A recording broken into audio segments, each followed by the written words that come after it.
السلام عليكم ورحمة الله وبركاته. أعوذ بالله من الشيطان الرجيم. بسم الله الرحمن الرحيم. الحمد لله رب العالمين، والصلاة والسلام على أشرف الأنبياء والمرسلين سيدنا محمد وعلى آله وصحبه أجمعين.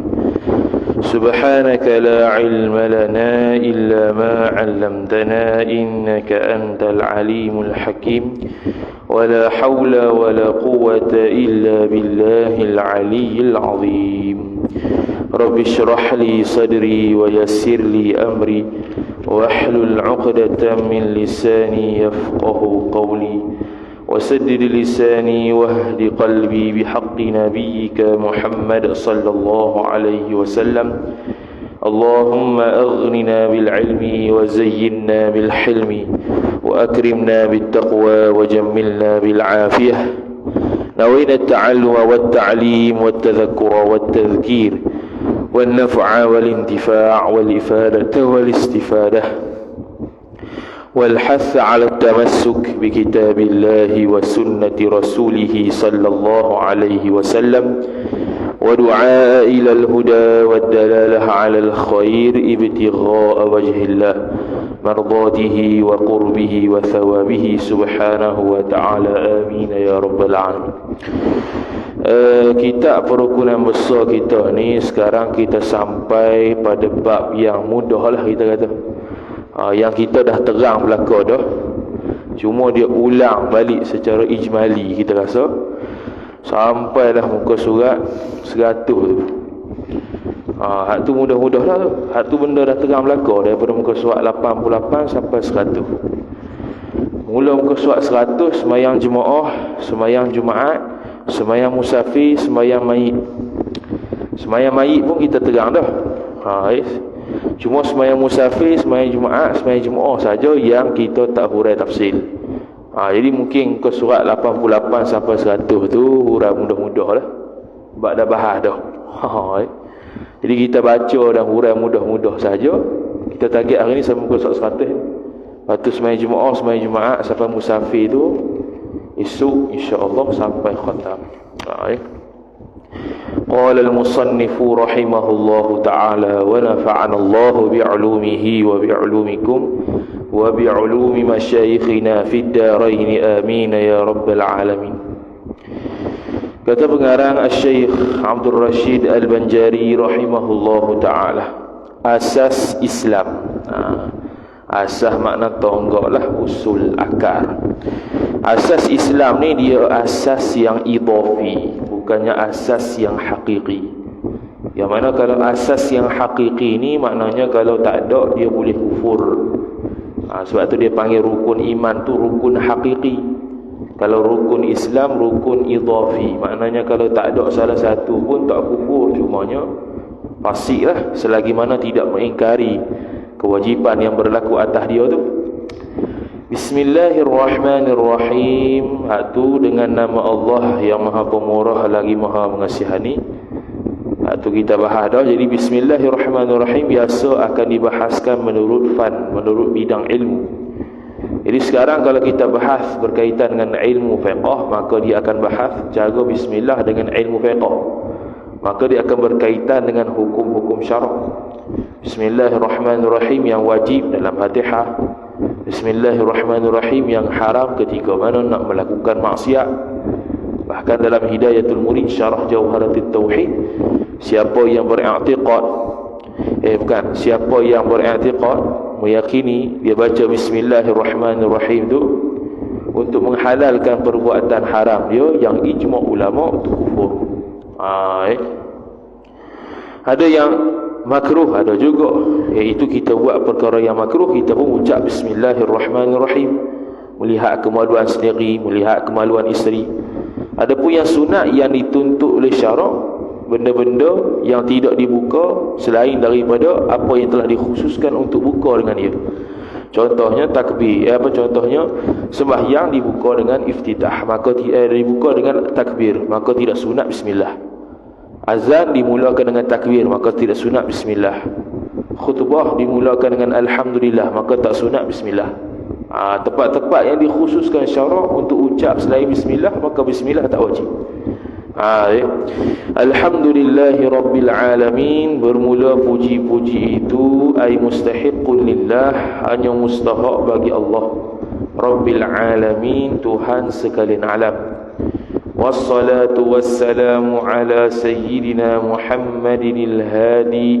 Asalnya Muhammadin, tanwin dia khatkan, dituliskan.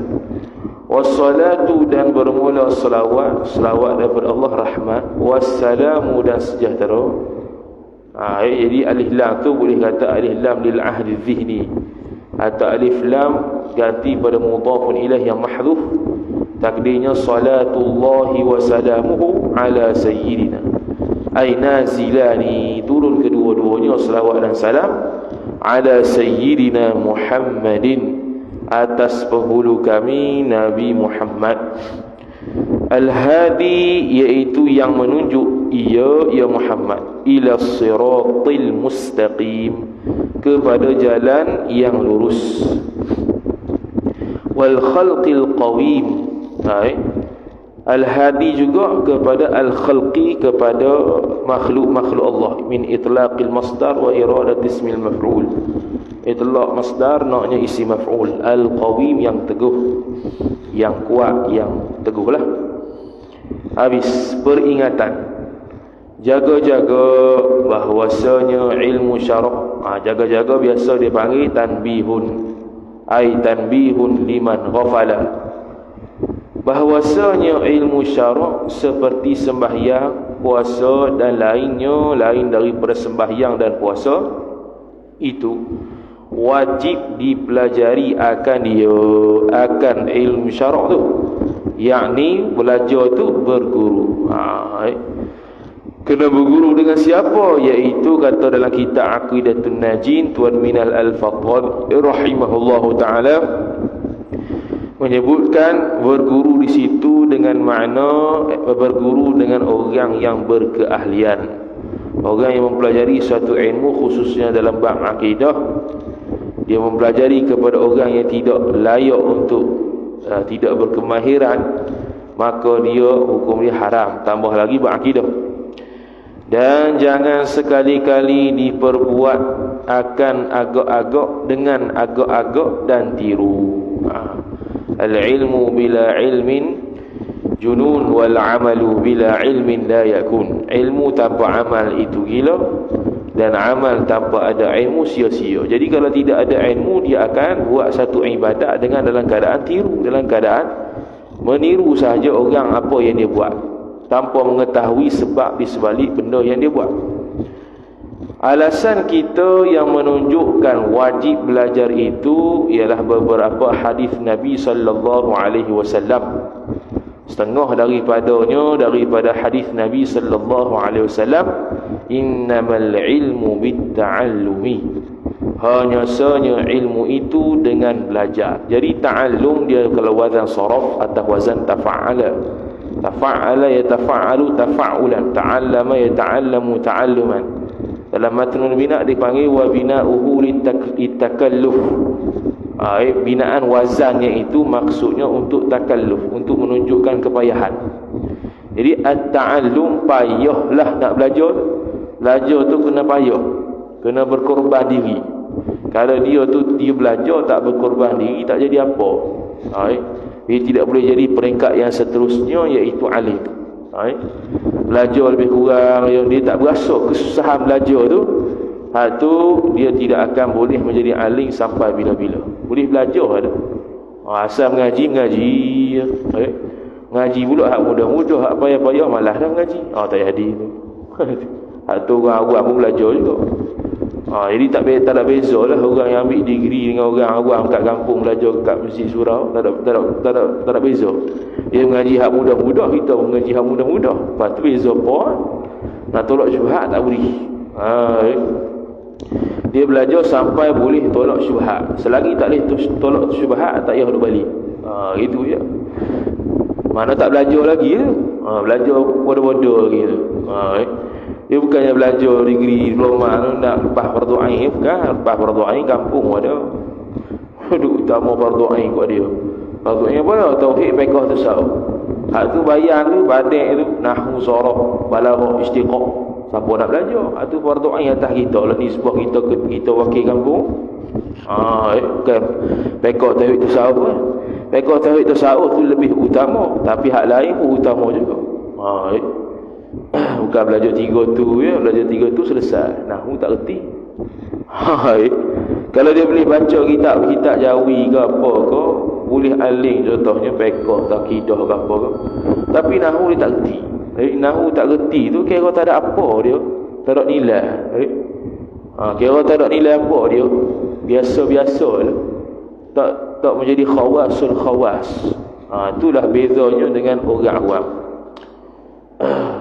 Tambahlah kitab pula, ilmu alat yang lain ke, mantik ke, adabul bahthi wal munazarah ke. Itu benda-benda usul fiqh, mustalahul hadis, usulut tafsir. Banyak tu. Bukan tertakluk pada kos saja. Dan sabda Nabi sallallahu alaihi wasallam, talabul ilmi faridatun ala kulli muslimin wa muslimatin. Kalau riwayat lain tak ada muslimatin, muslim sudahlah. Dia panggil lil ghalabah, yang merangkumi semua orang, sama ada lelaki atau perempuan. Arti sabda Nabi sallallahu alaihi wasallam, menuntut ilmu itu wajib atas. Bila kata wajib atas ni, makna wajib ala lil mudarrah. Kalau tak buat tu boleh dosa. Laki-laki yang Islam dan perempuan-perempuan yang muslimah. Kalau ikut perempuan-perempuan yang Islam lah, muslimah tu sahabat dah. Yang keduanya, sebaik jalan bagi menerangkan, yakni sebaik-baik jalan bagi menerangkan pelajaran itu ialah gambar. Apa gambar? Buat taswir. Ni bagi untuk guru lah pula ni. Sebaik-baik cara nak terangkan dars itu, bagi taswir, buat gambaran.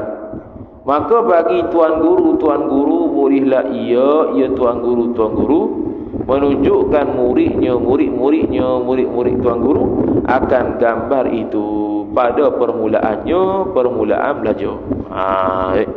Gambar tu sama ada gambar sungguh ataupun buat betul ke, gambar taswir.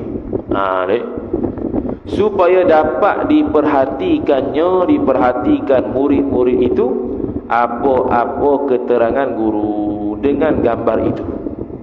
Kemudian bolehlah guru murid tersebut soal kembali akan apa-apa yang diajar guru.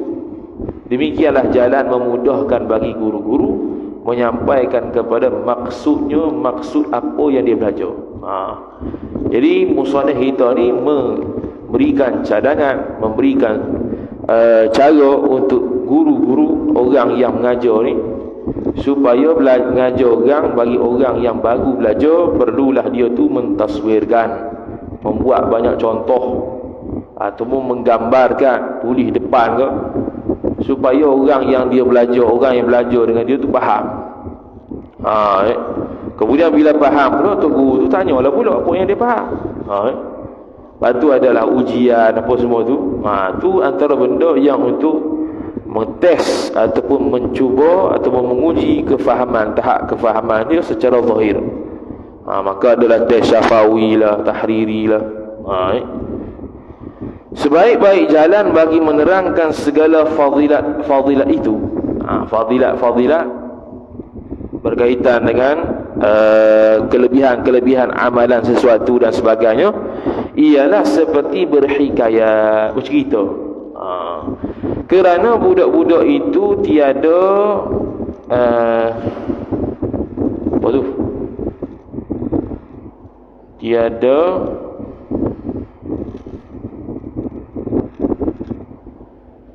hertikan ni, rasa erti ni. Sebab alih zaman dulu tu tukar dengan ho. Tu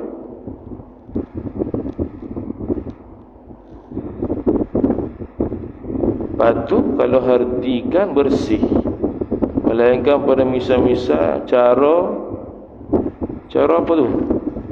Allah lah.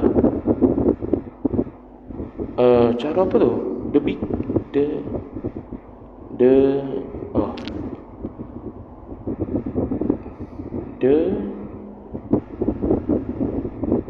Maka pada Tuan Guru yang rupakan dengan hikayat jadilah pada waktu itu tambah terang. Bagus Tuan Guru. Tak ada lagi. Apa tu? Kerana budak-budak itu tiada hartikan bersih masalah, melainkan pada misa-misa cara di apa tu, di tak boleh baca, di apa tu, dibikun tak tahu tu apa dia, cara apa tu tak tahu tu, tak nak baca, cara debikan tak tahu. Sebaik-baik jalan bagi menerangkan segala fadilat-fadilat itu ialah seperti berhikayat, kerana budak-budak itu tiada dihertikan bersih masalah. Tu pun tak faham tu apa nak kata tiada dihertikan. Kalau dikata dihertikan tu hamzah tu ganti pada alif, diertikan, lepas tu bersih mendatang apa pula. Tu tak tahu tu melainkan pada misal-misal perumpamaan cara apa tu tak tahu tu. Jadi maknanya nombor 3 ni nak kata suruh dalam bab fadilat, dalam bab amalan-amalan kau ataupun apa-apalah berkaitan faedah, dia bentuk cerita supaya orang lebih mudah faham. Cerita apa? Cerita berkaitan dengan, mungkin kalau dalam bab fadilat amalan tu, cerita berkaitan dengan ulama-ulama yang mengamalkan dia. Mujarrad ke tidak, apa semua tu, mujarrabat ke, ataupun hadis-hadis Nabi SAW dengan sahabat Nabi SAW yang beramal dengan benda-benda tertentu, kita cerita. Maka apabila tuan guru seorang tu rupakan, taswirkan dengan berhikayat, dengan bercerita, niscaya jadilah pada waktu itu, pada waktu dia bercerita tu, bertambah terang, yakni pada murid, bertambah jelas dalam hati. Dan apabila membagus-baguslah tuan guru akan ajaran tuan guru, dan syarahan tuan guru, dapatlah terpaku dalam otak budak-budak. Terpaku ni dia tahakkuk. Idza takarrara tahaqqaqa, idza tahaqqaqa tadaqqaqa. Idza takarrara, bila berulang-ulang, tahaqqaqa, niscaya dia tu tahakkuk. Tahakkuk, sabit dalam hati, sungguh dalam hati, terpahat dalam hati. Akan sebagai terpaku yang kuat. Tu maf'ul mutlaq li bayanin naum. Dia maf'ul mutlaq bagi terpaku tu. Sebagai terpaku yang kuat, kemah, tidak akan goyah. Maka hendaklah tuan guru menjadikan hikayat tuan guru tu yang ringkas. Kalau panjang, dia mumillun. Kalau kita dalam mukadimah dia akan sebut, kalau terlalu panjang tu mumillun, dia akan membosankan. Kalau terlalu pendek sehingga tidak mencapai maksud, dia mencacatkan. Jadi dia ringkas yang sampai maksud dan tidak membosankan. Itu ringkas. Lagi terang, itulah yang lebih faham daripada segala jalan pada menerangkan perangai tabiat. Perangai semula jadi. Tabiat manusia lah. Lebih secara tabiat manusianya, cara begitunya lebih mudah faham. Dan membezakan segala sifat-sifat dan hukum atas amal-amal laki-laki. Mana lebih untuk menerangkan dan membezakan antara, kalau dalam hukum fiqh ke, satu hukum antara satu hukum yang lain, ataupun dalam bab akidah untuk membezakan antara sifat salbiyah, ma'nawiyah. Jadi dia kena buat contoh banyak, asal permulaan itu. Itu juga kata Imam Nawawi rahimahullah dalam kitab Al-Majmu' Syarah Al-Muhadzab. Apabila sampai dalam bab haid, maka dia menyebutkan bahawasanya al-ashab asy-Syafi'iyah, al-ashab asy-Syafi'iyah membuat contoh berkaitan haid ni cukup banyak. Sehingga Imam Nawawi rahimahullah menasihatkan supaya tidak bosan. Tidak bosan dan berasa jemu dengan contoh yang dibuat. Contoh mutahayyirah mutlaqah, mutahayyirah muqayyadah, berkaitan dengan lupa waktu, ingat qada.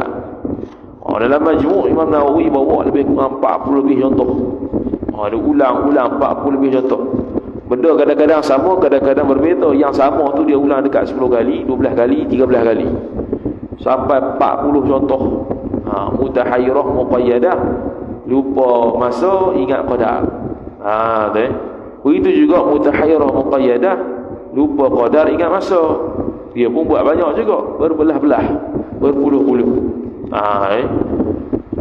Jadi Imam Nawawi rahimahullahu ta'ala menasihatkan supaya tidak berasa jemu dan bosan terhadap apa yang dibuatkan oleh al-ashab asy-Syafi'iyah daripada contoh-contoh yang banyak. Yang keempat, jadikanlah mengajar itu seolah-olah mengajar dengan berhikayat. Sama juga lebih kurang berhikayat, bercerita. Taklah terlalu fokus tambah orang awam lah. Kalau belajar ni tak apalah, dia memang kena mudah, kena payah pun. Dia belajar, kalau belajar ni dia kena mengaji benda payah, dia bukan mengaji benda senang. Mengaji benda senang tu baca sendiri je. Kalau orang awam senang payah lagi payah. Tu yang kena belajar. Sebab tu kita ulama Melayu buat kitab jawi. Kitab jawi kalau bagi pelajar mudah sepatutnya. Bila mudah tak payah ngaji mana, cuma tahu asal mana, dia ambil kutip pada mana. Tu tugas pelajar. Baca kitab jawi, ni ambil mana? Dia kena cari sumber. Kitab mana dia ambil? Tu pelajar. Kalau orang awam dia tak payah dah cari sumber asal. Lepas tu orang yang belajar tu dia boleh cari sumber asal dan dia boleh tahu hak ni nukilan tu betul ataupun tidak dalam kitab jawi tu. Kadang-kadang tersilap tu macam mana? Kadang-kadang betul tu.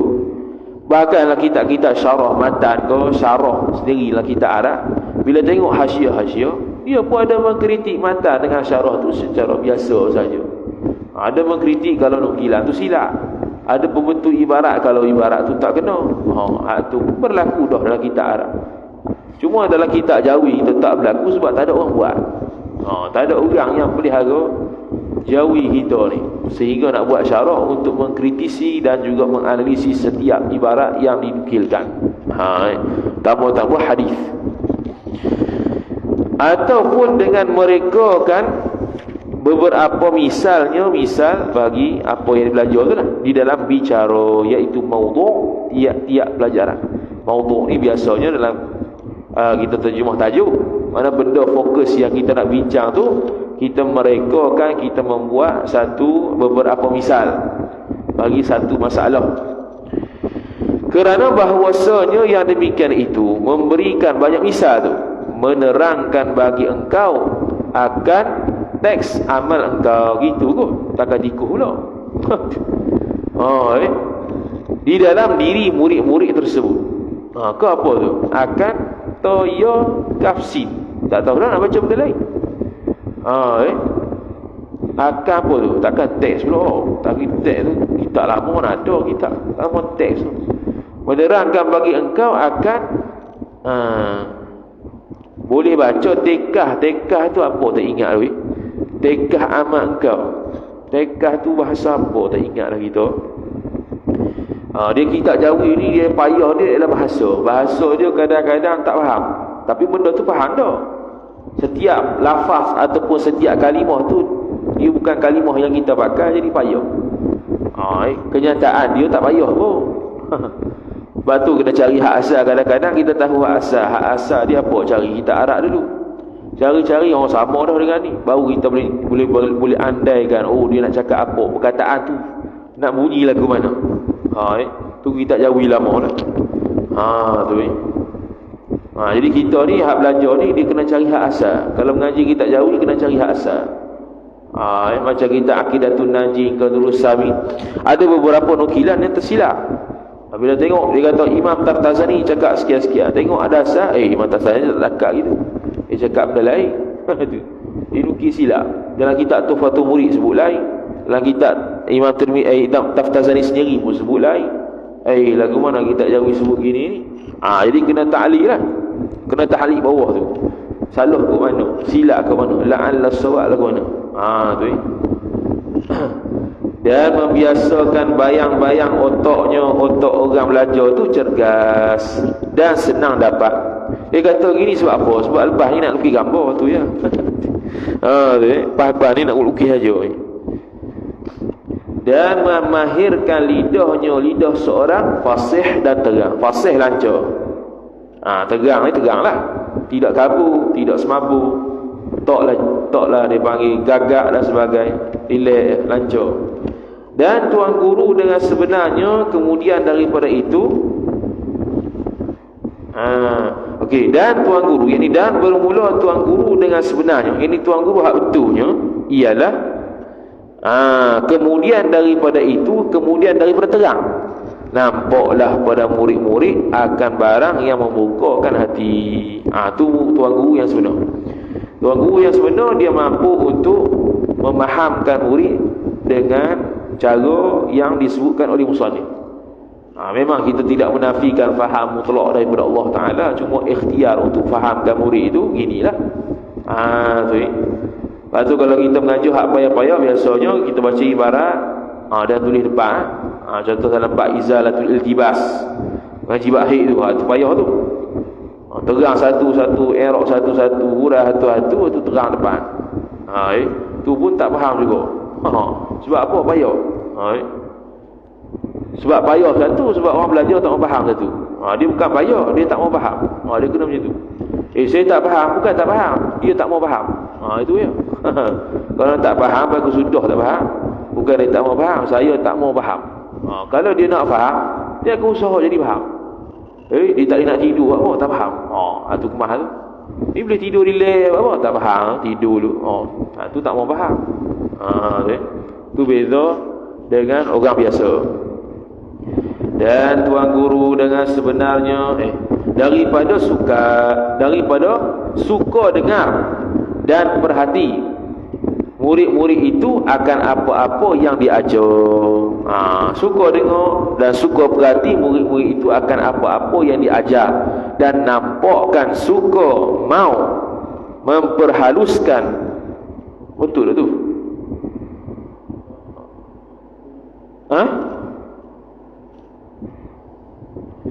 Dan nampakkan suka tak tahu lah tu apa tu. Kalau kata mau hamzah tu tak ada lah. Dan nampakkan suka gini ke, dan nampakkan, yang ni nampakkan oleh tuan guru itu akan suka mahu ni berkehendak memperhaluskan, memperdakikkan, mempertahkikkan ajaran, dan ambil peduli terhadap apa yang diajar. Tu. Jadi tuan guru hak betulnya dia kata tadi, lepas daripada dia terang tu, nampaklah murid-murid benda yang patutnya nampak, dia panggil apa? Futuh. Membukakan hati dia panggil futuh. Futuh ni tak mesti khatam kita. Ada orang ngaji dia khatam kita tak futuh pun. Ngaji 50 kitab, ngaji ikut guru tu, tak butuh pas sudah. Kawan tu tak ngaji khatam pun, tapi dia usaha dia lebih.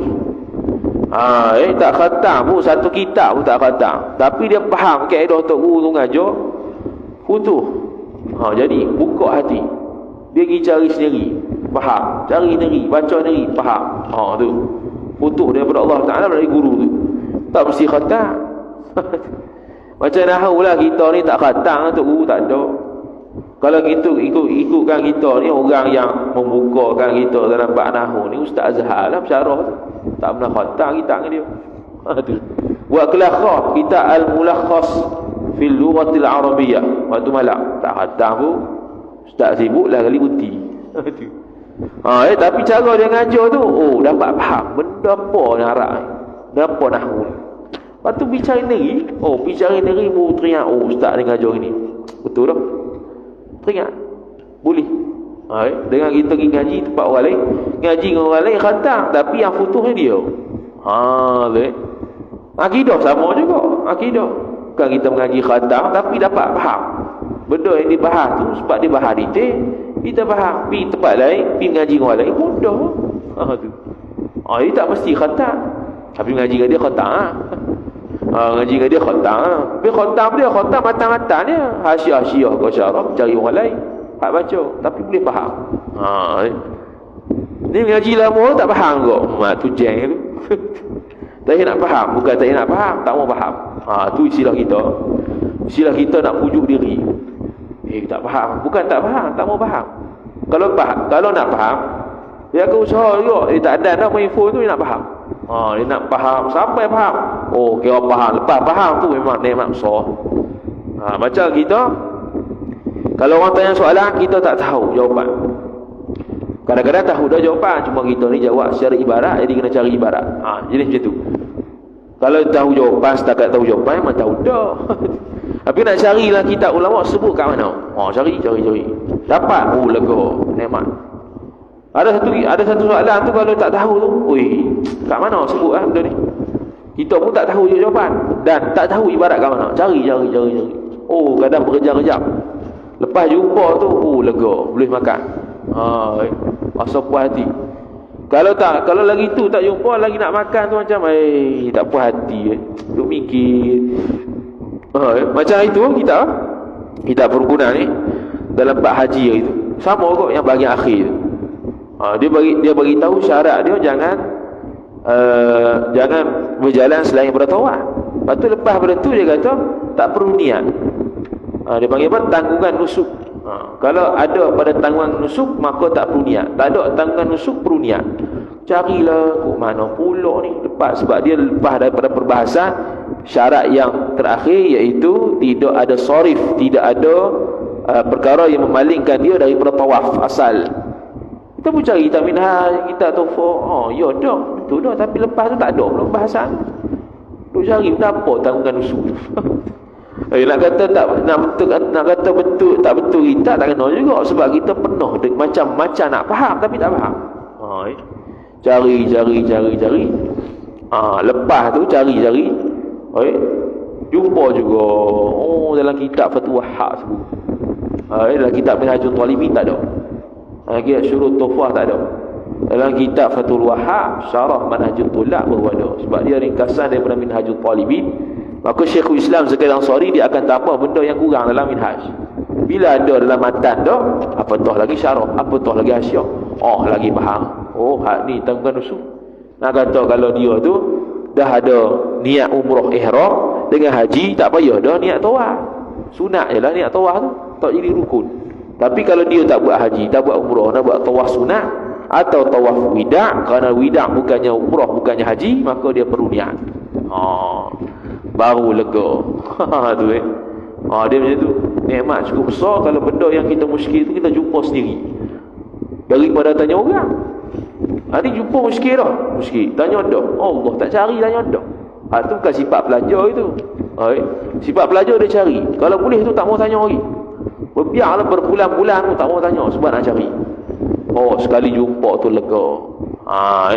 Tapi kalau tak tahu sikit tanya dah orang, Allah, jadi orang awam lah, biasa.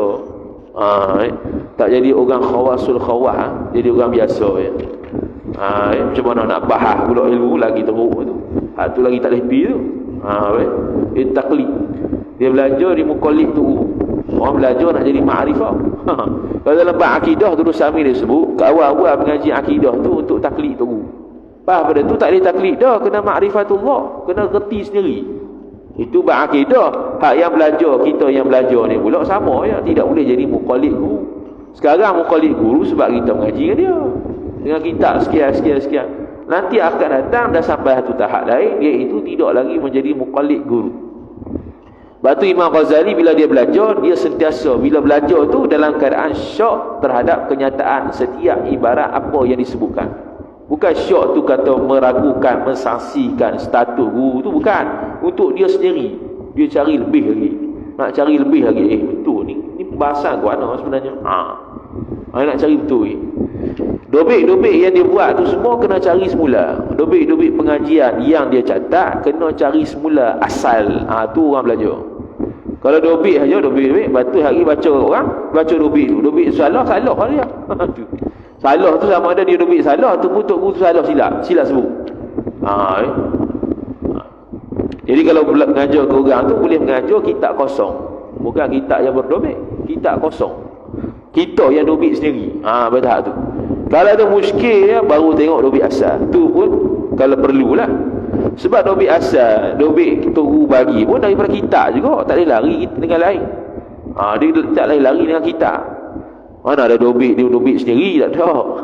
Tok guru buat dobik sendiri, tak ada itu. Dia dobik pun daripada kitab. Kalau berkaitan dengan satu bidang ilmu tu lah. Kalau dia tak ada kaitan dengan ilmu, dia hanya berkaitan dengan nasihat apa ke, tu lainlah tu. Kemudian kata musannif rahimahullahu taala, kaifiyat al-wudu, gambar cara mengambil air sembahyang. Tu faham dah tu, tak payah tak apa. Dia ada basuh tangan, umur mulut, tu sunat tu. Lepas tu istinsyak, lepas tu nombor 4 basuh muka, nombor 5 basuh tangan, nombor 6 sapu kepala, nombor 7 basuh sapu telinga. Sapu telinga kita kata dah 12 kali. 12 kali boleh berlaku sapu telinga. Yang pertamanya ialah ketika mana nak meraihkan pendapat telinga tu sebahagian daripada muka, maka ketika mana kita basuh muka, kita sapu sekali, telinga 3 kali. Ada pendapat yang mengatakan telinga sebahagian daripada kepala, maka kita sapu kepala sekali dengan telinga 3 kali. Ada yang mengatakan telinga tu bukan kepala dan bukan telinga, tu pendapat mazhab Syafi'i, maka kita pun sapu 3 kali. Kemudian diakhiri dengan celup tangan dan tembak 3 kali. 12 semua. Yang ke-8 tu sapu tekuk. Sapu tekuk khilaf ulama mazhab Syafi'i. Imam Nawawi rahimahullahu taala kata bid'ah dan hadisnya itu tidak ada, batil, maudhu'. Adapun Imam Nawawi rahimahullah, Imam Al-Ghazali rahimahullah sebut kata sunat sapu tekuk. Jadi khilaf lah, tak ada kaitan lah tu, khilaf ya. Kalau tekan juga tak jadi apa juga. 9 basuh kaki, habis. Tertib mengambil air sembahyang. Tu setiap gambar dalam kitab tu, dalam gambar tu, nombor-nombor tu, itulah nombor 1, 2, 3, 4 sampai 9. Basuh tangan 3 kali, berkumur-kumur 3 kali, hisap air ke hidung dan hembuskan 3 kali. Hisap air dia panggil istinsyak. Istinsyak air, hisap air masuk. Kemudian keluar air, masukkan air sunat, keluarkan air semula sunat pula. Sama juga kumur sunat, telan tak apa, kalau luah balik sunat lain pula. Basuh tangan pertama tu. Basuh tangan, bila basuh tangan dia sunat. Bila sunat mesti niat kalau nak dapat pahala. Niat basuh tangan atau bukan, niat buat sunat-sunat wudu. Buat niat sunat-sunat wudu. Kalau dia bersiwak, kalau dia bersugi, dia khilaf ulama antara Syekh Ibn Hajar dengan Syekh Ramli, kena siwak sebelum basuh tangan ke selepas basuh tangan, tu khilaf. Kalau anda kata pendapat mengatakan sebelum basuh tangan, maka sunat, maka perlu niat buat sunat-sunat wudu tu ketika bersugi. Kalau atas pendapat yang mengatakan siwak itu berlaku selepas basuh tangan, maka tak perlu dah dia niat untuk buat sunat wudu ketika bersugi kerana telah niat pada basuh tangan awal-awal tu. Dan bila basuh tangan tu sunat bismillahirrahmanirrahim. Dalam hati niat untuk buat sunat wudu. Dari sudut fi'il buat basuh tangan, dari sudut mulut baca bismillahirrahmanirrahim. Dalam satu keadaan ada 3 perbuatan: hati, anggota badan dan juga mulut. Tu. Kemudian berkumur-kumur pula sunatnya mubalaghah. Guru-guru kecuali puasa. Kalau puasa kita buat makruh, kalau telah batal. Kenapa batal walaupun tak sengaja? Kerana tidak dituntut oleh syarak. Dia pergi buat perkara yang tak dituntut oleh syarak, bila tak sengaja pun batal. Tu. Yang ketiga, hisap air ke hidung dan hembuskan 3 kali juga. Kalau buat 3 kali, kita kata dengan itu israf, makruh. Pembaziran, makruh. Jaga-jaga. 3 perkara itu setengah daripada kelakuan wudu yang sunat dikerjakan. Sunat je hak tu, bukan wajib. Kemudian buatlah pula seperti berikut. Yang keempat, membasuh muka 3 kali rata. Sebab kalau tak rata, dia basuh muka separuh, dia ambil air lagi basuh muka separuh, tu baru kira 1, bukan kira 2. Yang kira 2, 3 ni bila basuhan pertama sempurna, lepas tu basuhan kedua barulah kira 2. Basuhan ketiga kira ketiga, kalau basuhan kedua sempurna barulah basuhan ketiga kali ketiga. Jaga. Pada mazhab kita Syafi'i, wajib niat mengambil air sembahyang serta kena air pada satu juzuk, satu anggota daripada anggota muka, sama ada bawah ke tepi ke atas. Tapi sunatnya basuh beratas, niat beratas dan sapu. Gitu. Kalau dia sapu pada atas tak niat lagi, sampai ke bawah baru dia niat, kena sapu semula ke atas. Yang kelima, basuh dua tangan serta dua siku. Faghsilu wujuhakum wa aydiyakum ilal marafiq. Ila tu dia panggil ila al marafiq, sehingga ke siku-siku. Sehingga ke siku-siku ni sampai siku kedok. Situ sebab ada ila. Ila sini termasuk mughayya ataupun tidak. Mughayya ni benda yang dihinggakan, iaitu siku. Termasuk siku ataupun tidak? Masuk siku. Maka kena basuh sampai siku. Kalau lebih lagi sunat. Lebih sikit wajib. Sebab nak menyempurnakan basuhan wajib, maka tidak sempurna basuhan wajib, melainkan kena lebih sikit, maka lebih sikit itu wajib. Lebih banyak sunat. Yang keenam, sapu kepala dengan basuh. Dengan basuh.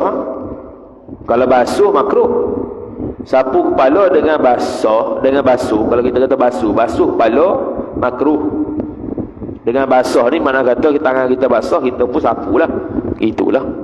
Nombor 7, sapulah dua telinga. Sapu dua telinga. Maka iaitu dua telinga sunat pada mazhab Syafi'i. Dan dalam mazhab Syafi'i, sapu telinga tu bukan kepala, bukan muka. Telinga bukan bahagian kepala, telinga bukan bahagian kepala. Adapun yang pendapat lain yang kata sebahagian pada muka, sebahagian pada kepala, tu bukan mazhab Syafi'i, tapi mazhab Syafi'i ra'i. Sebab tu bila basuh muka, kita sapu telinga sekali. Bila sapu kepala, sapu dengan telinga sekali. Kerana nak meraihkan madhab ataupun pendapat yang mengatakan telinga sebahagian daripada muka, telinga sebahagian daripada kepala. Yang ke-8, menyapu belakang leher. Maka yang sunat bagi madhab Hanafi. Hak ni sunat mazhab Hanafi. Mazhab Syafi'i pandangan mu'tamad tidak sunat, kerana Imam Nawawi rahimahullah kata bid'ah. Jadi mazhab Hanafi sunat. Cuma bila kita kata mazhab Hanafi sunat, perlu cek asal. Ni kalau kaedah belajar, perlu cek tengok kitab mazhab Hanafi asal. Adakah betul bagi mereka sapu kepala, sapu tekuk itu adalah sunat ataupun tidak? Itu cara belajar. Jadi kita pun balik tengok, cek. Betul dah. Kitab contohnya kitab mazhab Hanafi lah, apa-apa kitab mazhab Hanafi, syarah sekian-sekian kau, kita tengok, betul dah, hak ni dalam bab wuduk ni dia sapu tekuk ni dia sunat. Kalau biasanya kitab mazhab Hanafi yang masyhurnya Ibnu Abidin lah, Syekh Ibnu Abidin. Imam Ibnu Abidin itu selevel dengan Imam Nawawi dalam mazhab kita, selevel dengan Imam Ibnu Qudamah dalam mazhab Hanbali. Ibnu Qudamah kitabnya Al-Mughni, Imam Nawawi kitabnya Al-Majmu'. Ibnu Abidin kitab besar juga, tak ingat nama apa. Kitab dia besar, dicetak lebih kurang 20 lebih jilid. Kemudian nombor 9, basuhlah kaki serta dua mata kaki, tumit 3 kali. Basuh sikit, atas sikit pada tumit wajib, lebih lagi sunat. Sekalian ini hendaklah dengan tertib, yakni dahulu didahulukan, yakni yang mula dulu dimulakan pada tempatnya, tempat dahulu tu, dan yang kemudian yang seterusnya itu dikemudiankan, dibelakangkan pada tempatnya, pada tempat kemudian. Muka dulu kita buat muka dulu, tangan kemudian kita buat tangan selepas daripada muka. Kalau buat tangan dulu, muka kemudian, maka muka tu sah, tangan tu tak sah. Kena sapu, kena basuh tangan balik. Dia lara.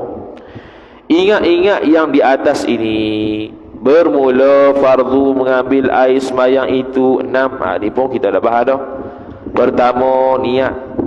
Kedua, membasuh muka, basuh dua tangan. Ketiga, keempat, sapu kepala. Sapu kepala mazhab Syafi'i kita dah bahas dah. Walaupun tidak guna tangan, guna kain pun boleh, walaupun separuh helai pun boleh. Cuma mazhab Syafi'i yang afdalnya ialah sapu seluruh kepala, kerana meraihkan mazhab Maliki. Kemudian yang seterusnya, yang kelima, basuh kaki. Yang keenam, tertib, yakni beratur-aturan. Beratur-aturan. Berlatur dia boleh. Kalau ikut beratur lah. Maka 6 perkara ini tiada boleh ditinggalkan 6 ini. Kerana jikalau tertinggal, niscaya tiada sah wuduk itu. Tak sah makna tak boleh untuk buat dalam sembahyang dan tawaf yang membabitkan wuduk. Ada pun lain daripada 6 ini, sunat jua. Nokta. Bahasa tu. Yang membatalkan air sembahyang pun kita bahas dah. Bermula segala yang membatalkan air sembahyang itu 5 sahaja. Pertamanya, keluar sesuatu daripada 2 jalan, iaitu kubul atau dubur. Walaupun benda tu nadir sekalipun, benda tu ganjil, keluar darah, keluar ulat, keluar batu, batal. Melainkan mani. Sebab apa mani tidak dikirakan batal? Kerana dia ada benda yang lebih besar kewajipan dia berbanding wudu, iaitu mandi. Jadi kalau dia keluar air mani dalam keadaan jaga, bukan tidur, dia pun mandi tanpa buat perkara-perkara yang membatalkan wudu, maka dia tidak perlu untuk ambil wudu, terus boleh untuk sembahyang. Tu. Yang kedua, bersentuh kulit laki-laki dengan perempuan yang halal nikah. Ini pun kita dah sebut dah syarat dia, mestilah dia itu syahwat dia tabiah yang sejahtera. Bukannya yang terlalu syahwat sangat ataupun yang terlalu tumpu sangat syahwat dia. Dan laki perempuan bukan mahram, tak semestinya baligh, kerana sudah mencapai had umur yang secara tabiatnya ada syahwat. Yang ketiganya, menyentuh kubul atau dubur dengan tapak tangan atau perut jari. Adapun sentuh telur tak batal. Sentuh telur, sentuh bulu di kemaluan tu tak batal. Cuma sunat ambil wuduk semula kalau sentuh situ. Tu je. Yang keempat, hilang akal dengan sebab gila atau pitam. Hilang akal dengan sebab gila ataupun pitam, kerana dia membatalkan air sembahyang. Dia hilang, dia gila. Hilang akal, gila, pitam, ataupun fanok zikir. Fanok tak ingat apa, batal juga. Kata Syekh Nawawi Al-Bantani dalam kitab Syifatus Sajah. Yang kelima, tidur yang tiada tetap kedudukannya, kedudukan punggung lah. Dalam keadaan menyenggeng diri dan sebagainya, walaupun disubat kapah tetap batal. Walaupun disubat kapah, kena duduk tetap sekira-kira. Kalau nak keluar angin tak keluar. Jadi kalau orang terlalu kurus dan terlalu gemuk, tak dapat dia nak menutupkan dubur dia sehingga boleh keluar angin kat situ. Sebab ada ruang dubur dengan bawah dia tu, ada ruang dubur dengan ruang bawah. Ketika dia duduk tu ada ruang, boleh keluar angin. Tu batal lah walaupun dia tidur. Untuk dia. Jadi kita test lah. Kalau kita nak rasa ketuk, kita pun duduk sila contohnya. Try ketuk, boleh ketuk. Kalau boleh tu mana ada ruang. Tu. Kalau tak boleh tu mana lain kali kalau kita tidur gini tak batal. Sebab dia tidak boleh keluar angin. Tidak ada mazinnatu khuruj rih. Tidak ada mazinnah, tempat zon untuk keluar angin. Seterusnya, sunat wudu. Bermula sunat wudu itu 9 perkara. Pertama, mengucap Bismillahirrahmanirrahim. Bismillahirrahmanirrahim. Sunat pada awal-awal wudu boleh. Nombor 2, membasuh 2 tangan sampai ke pergelangan tangan. Basuh. Basuh tu dengan kita selak-selak apa, basuhlah macam basuh tangan. Batu wudu dari sudut bahasa ialah basuh anggota. Antaranya basuh tangan lah. Kalau wudu istilah ni, basuh beberapa anggota yang khusus.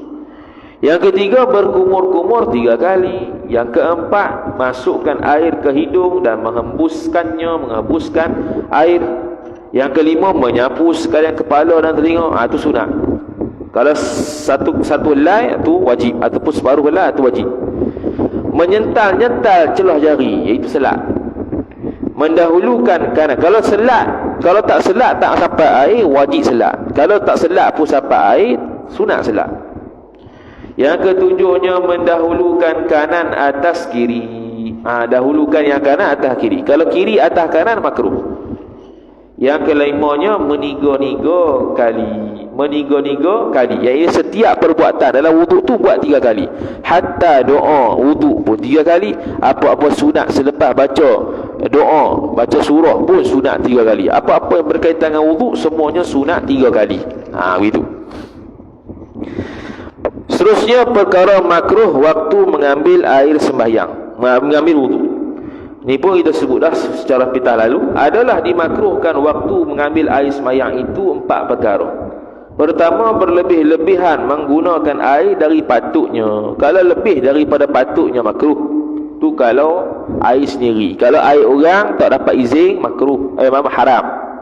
Air sabil haram. Yang kedua, melebihkan basuh dari 3 kali, makruh juga. Yang ketiga, kalau kurang pun makruh juga. Dia 3 baru sunat. Yang ketiga, bertolong dengan orang yang menuangkan air waktu berwudu. Minta tolong. Minta tolong dalam keadaan dia mampu. Kalau dia tak mampu, kena minta tolong orang, tu kena lah. Ataupun dia memang tak mampu, kalau tak ada orang tolong, memang tak nak sembahyang, wajib pula minta tolong. Bahkan kalau dia minta bayaran, wajib bayar kalau bayaran tu mampu. Yang keempat, mendahulukan kiri atas kanan. Tu pun makruh. Selesai. Kemudian hikmah wudu. Apakah hikmah di sebalik kita ni dituntut untuk berwudu? Bermula hikmah disuruh syarak kita mengambil air sembahyang beberapa perkara. Yang pertamanya supaya bersih anggota kita. Betul lah. Supaya bersih anggota kita. Seperti 2 tangan dan mata dan telinga dan mulut dan 2 kaki. Kalau kita ambil sempurna wudu, memang segar lah. Lepas tu orang mengantuk, ambil wudu. Nak tidur, ambil wudu. Nak belajar, ambil wudu juga. Yang kedua, manakala bersih anggota-anggota kita, tiadalah kita menghadap Allah Ta'ala, Raja sekalian Raja itu, dengan cemar. Cemar ni kotor. Cemar ni boleh kata kotor tak bernajis, kotor yang bernajis, boleh berlaku. Dan kotor tu atah muradif. Bahkan dengan kebersihan dan kesucian yang diradai. Yang ni kalau dalam wudu ni kesucian zahir lah. Adapun kesucian batin tu lain pula. Tu tak boleh nak basuh dengan wudu. Yang ketiga, tidak syak kita akan bahawasanya kebersihan tubuh dan anggota itu menguatkan dan mensihatkan mensihatkan tubuh. Bahawasanya kebersihan tubuh dan anggota itu menguatkan dan mensihatkan tubuh daripada beberapa penyakit dan membersih ia wudu dari itu. Ataupun kebersihan tu akan otak. Mari batin. Mari ke batin.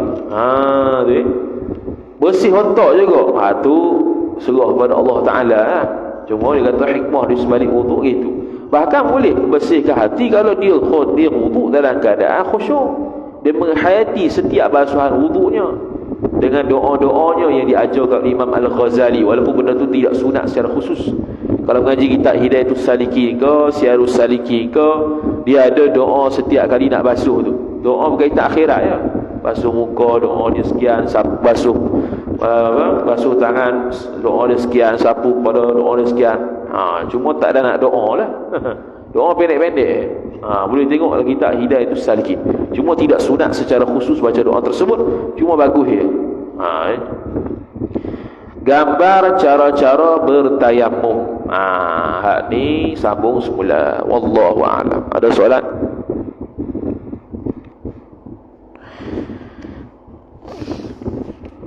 Rehat 5 minit.